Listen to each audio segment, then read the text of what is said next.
Boa tarde, boa noite. Eu sou o André Preto, sou membro do PET Ciência da Computação da Universidade Federal de Santa Maria. Essa aqui vai ser a nossa aula introdutória ao Java Spring e ao JPA, que é o que está previsto no nosso mini curso. São as ferramentas com as quais a gente vai trabalhar para construir uma API na prática, que vai ser basicamente um gerenciador de projetos, no qual a gente pode criar projetos, criar responsáveis, tarefas, atribuir os responsáveis, checar o andamento das tarefas, etc. São coisas que a gente vai estar construindo nessa API. A construção dessa API vai se dar ao longo de 5 etapas diferentes, que vão ser 5 aulas. E vamos então para a nossa primeira aula, que é basicamente a configuração inicial do projeto, tá? Então, como falado, a gente vai utilizar Java Spring, Spring Boot, que é o framework Java que é utilizado para construir APIs, basicamente, que é utilizado para fazer aplicações web, no geral. A gente vai utilizar, então, o Spring Boot, que é basicamente um aglomerado de componentes que já sai pronto para sair rodando, já tem um servidor dentro dele, que já sai rodando, que já pode adicionar os componentes, etc. Com o Spring Boot a gente também vai utilizar o Spring Data JPA, que é o Java Persistence API, que é basicamente uma abstração do Java para a gente poder utilizar o Java com um banco de dados, e o banco de dados que a gente vai utilizar é um banco de dados. A gente não vai utilizar um banco de dados, é um servidor de banco de dados, algo assim, apesar de que no final do nosso projeto fica bem fácil mudar isso. É basicamente uma, duas linhas lá na configuração do projeto. Mas a gente vai utilizar um banco de dados baseado em memória, que tem um arquivinho ali que mantém as coisas salvas no arquivo, a gente não precisa conectar num servidor nem nada disso. Tá? Então, voltando aqui para o Spring Boot, o Spring Boot oferece aqui para gente uma página de configuração que vai dar para gente o nosso projeto já pronto, né? Então, vou clicar aqui para a gente ver. Ele tem essa página aqui, essa página a gente pode configurar o nosso projeto como a gente quiser. No final disso, a gente clica aqui em Generate e tá pronto o nosso projeto, a gente pode já importar na nossa IDE e ele já está funcionando. Só que, claro, ele vem todo vazio, a gente precisa fazer o que a gente quer, né? Então ele tem alguns campos que a gente precisa preencher. Projeto, né? Isso aqui, qual vai ser o nosso gerenciador de projeto? No caso, a gente pode deixar marcado como Maven mesmo. Ele vem junto, no projeto que a gente gerar, ele vem junto, né, integrado o Maven, então tu não precisa necessariamente ter o Maven instalado na tua máquina. Aqui o Java também a gente deixa marcado, que é justamente o que a gente vai utilizar. Aqui a gente deixa essa versão mesmo. E aqui, Project Metadata. Então, um nome de grupo que a gente pode escolher. Eu vou botar, por exemplo, txcc.fsm, tá? No Artifact, né? Isso aqui basicamente qual vai ser o nome da nossa aplicação depois quando ela for rodar. O nosso objetivo é criar um gerenciador de projetos, né? Então, a aplicação que a gente cria um projeto, depois cria tarefas, responsáveis, etc. Vou botar aqui Project Manager, algo assim. Tá? Deixa assim, né? Que é o padrão para o nome do pacote depois. Então, e aí aqui o nosso package name ele já dá pronto, né? Ele só concatena esses dois. Então vai ser o grupo e o nome do artefato. Aqui packaging a gente pode deixar jar, né? Ou seja, na hora que a gente for rodar, vai ser compilado um jar, e aí a partir desse jar que vai rodar a nossa aplicação. Propriedades. Isso aqui é para criar um arquivo de propriedades, né? Que depois a gente vai botar algumas coisas nele. E aqui a versão do Java, eu deixei como 17, que é o que eu já tenho aqui na minha máquina. Se você tem outra versão, vocês podem utilizar também. Mas basicamente não faz muita diferença a versão que a gente for escolher, né? Desde que seja compatível com o que vocês estão utilizando aí. E aqui dependências é algo importante, é aqui onde a gente vai escolher, né, quais ingredientes a gente vai utilizar nesse sanduíche que a gente vai fazer. Então, o principal deles é Spring Web, que é o que traz toda a parte de controllers, de atender requisições e processar e ter respostas, e também que traz a parte do servidor integrado dentro da aplicação, que a gente não precisa, né, dentro do container que vai rodar a aplicação, a gente não precisa instalar um servidor e configurar, né? Não sei se vocês já tiveram que utilizar, por exemplo, um servidor Tomcat, que é justamente, né, uma Apache Tomcat. A gente não vai ter que instalar um servidor separado, ele já vai rodar integrado com a nossa aplicação. E aqui, outro que a gente vai adicionar é o Spring Data, que a gente estava vendo ali na documentação antes, Spring Data, que é o que vai permitir que a gente fazer integrações com o banco de dados, né, de uma maneira mais abstraída e direta ali na classe Java. A gente só vai adicionando as anotações e depois, na hora que a aplicação roda, ela já traduz isso automaticamente para operações do banco de dados. E além disso, a gente vai utilizar também aqui o H2, que é justamente o que eu estava falando sobre um banco de dados em memória, com um arquivo que a gente configura ali a localização do arquivo e depois ele está ali já. Bom, com isso aqui, a princípio está pronto. A gente pode clicar em Generate. Ele vai gerar para nós aqui um zip. A gente vai abrir aqui esse zip. Tá? Isso aqui é basicamente a estrutura do projeto. Isso aqui é tudo que a gente precisa para rodar o nosso projeto. Então ele cria alguns arquivos importantes aqui, o git ignore, depois a gente for subir para o git, e arquivo de ajuda, aqui o Maven, tá? Então ele já vem com um Maven integrado dentro dele mesmo, a gente pode só chamar o Maven por ali. O Maven é basicamente o que faz toda a compilação do projeto e que quando a gente adiciona uma dependência nova, ele vai lá, busca a dependência, baixa, instala, pega a versão compatível. Então ele que resolve todos esses problemas pra gente. E o .xml, que é um arquivinho no qual a gente configura quais dependências a gente vai utilizar. E aqui dentro está o source, que é a pasta no qual a gente vai trabalhar de fato, que é onde fica todo o código de fato que a gente vai mexer. Então aqui ele já cria várias pastinhas, uma dentro da outra, né, que é o pacote Java. E aqui dentro um único arquivo Java, que é a configuração da aplicação em si. Mas bom, com essa pasta aqui, com esse zip que ele nos deu, a gente pode extrair ele aqui. Então vamos extrair. Ele abriu aqui, né? E a partir disso, a gente pode abrir na nossa IDE.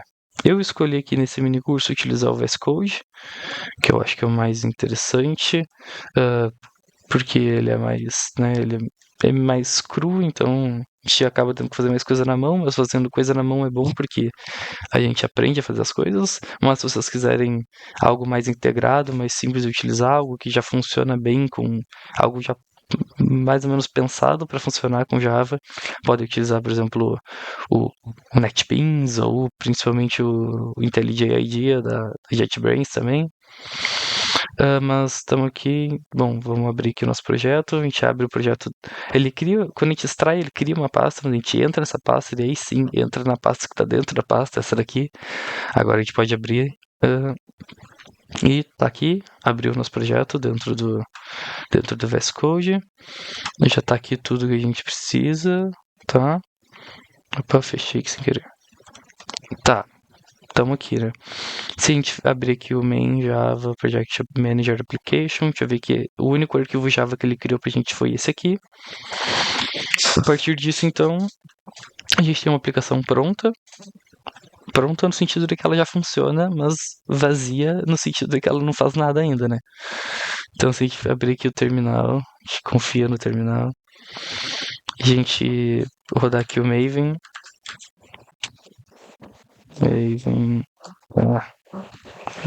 Spring Boot, dois pontos, run, tá? Esse é o comando que a gente vai dar toda vez que a gente quiser rodar nossa aplicação. O que ele vai fazer é que ele vai compilar e já deixar tudo pronto para rodar, já vai sair rodando, tá? E aqui começou, tá? Aqui o que ele disse pra gente, ó, Tomcat started on port 8080. Ou seja, tá rodando já a nossa aplicação e com context path só uma barra, né? Ou seja, a gente não adicionou nenhuma palavrinha a mais além da barra, ou seja, se a gente abrir aqui o navegador, digitar aqui localhost 10.8080 barra, né? Só a barra, sem mais nada. A gente vai cair aqui nessa página, que é uma página de erro, mas é uma página de erro que tá correta, né? Porque de fato a gente não adiciona nenhuma controller, não tem nada ainda escutando nossas requisições. Então, quando a gente cai nessa página aqui, significa simplesmente que o servidor está rodando, a aplicação está funcionando, mas não tem nada escutando essa rota aqui, né? Então, com isso aqui a gente já tem a aplicação funcionando, mas se a gente quiser, né, que a gente quiser controlar o que o servidor vai responder pra gente, o que a gente pode fazer é vir aqui, a gente cria aqui uma nova pasta, né, um novo braço do pacote chamado controllers. E aqui dentro a gente vai criar uma Hello World Controller.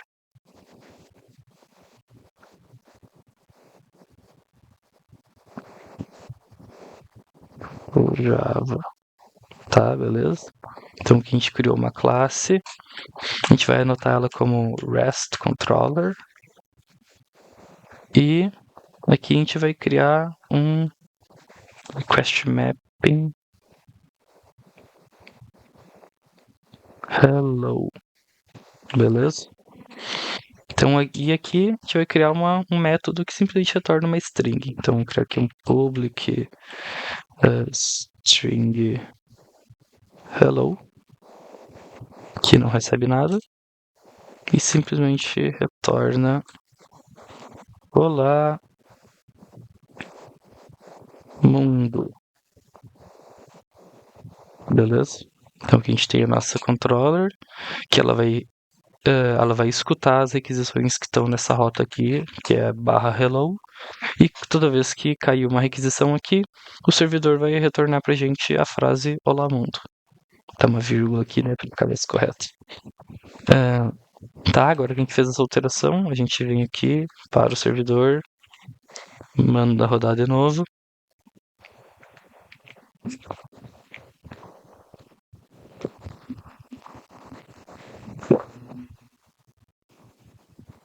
E pronto, já tá rodando. Então, a princípio, agora se a gente abrir aqui o nosso navegador, claro, aqui no barra ele ainda não tá retornando nada, né? Ele ainda não tá escutando nada aqui.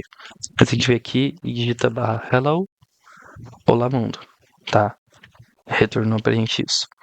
Claro que a nossa API ela não vai estar ligada a um front-end, né?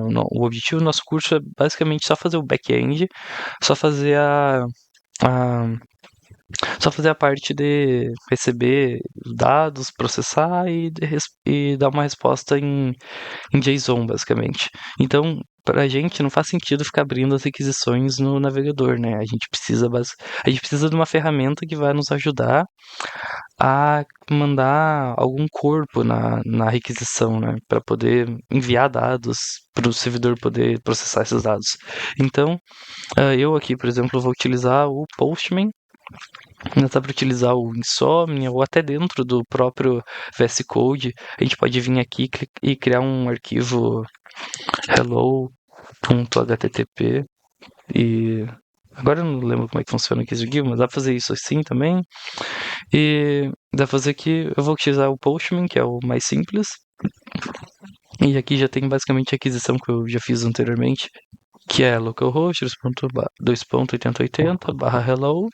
E aí quando eu clicar aqui em send, ele vai mandar pro servidor, vai esperar a resposta e vai botar a resposta aqui embaixo. Tá? Isso aqui é útil por quê? Porque depois a gente pode adicionar parâmetros na nossa requisição, né? Então, digamos que eu tenho um parâmetro, sei lá, chave, que o valor é 10. Ele já bota aqui na URL certinho pra gente, daí ele já manda. Claro, o Spring não vai rejeitar aquele parâmetro agora, não tem porquê. Mas o melhor é depois quando a gente for utilizar isso aqui, ó. Como a gente vai A gente vai depois trabalhar com envio de JSON para o servidor. Depois a gente pode vir aqui no Body e digitar um JSON, e esse JSON vai ser enviado para o servidor vai processar o dado no formato correto, montar as entidades no formato correto, e aí conseguir, né, conseguir trabalhar com esses dados no formato que precisa ser feito. E aí, a partir disso, a gente consegue, né? A gente pode fazer um post, botar o JSON aqui, botar os dados, e aí depois disso vai ser retornado pra gente o que o servidor processar. Mas então, basicamente, na nossa primeira aula é isso. Então, a gente configurou o projeto, a gente definiu nossas dependências, a gente baixou tudo que precisava ser baixado, a gente já começou a rodar. E agora a gente já tem a nossa primeira controller. Para nossa próxima aula, a gente vai começar a montar as entidades que vão compor a nossa aplicação, né? Então, como a gente vai ter um gerenciador de projetos, a gente vai ter que ter uma entidade de projeto, uma entidade tarefa, uma entidade usuário, né? A gente vai ter que ter um usuário também, e vai ter que ter talvez relacionamentos entre eles. Isso são tudo coisas que a gente vai ver na próxima aula, que é quando a gente vai começar a trabalhar com o JPA. Por enquanto, a gente adicionou o JPA no projeto, mas a gente ainda não utilizou ele para nada. Então, a partir da próxima aula, a gente começa a mapear as nossas classes em objetos do banco de dados, para que quando a gente executar a aplicação, ser feita essa relação do que tem no nosso projeto com o que tem no banco de dados, e o banco de dados entender como está sendo feito o nosso mapeamento.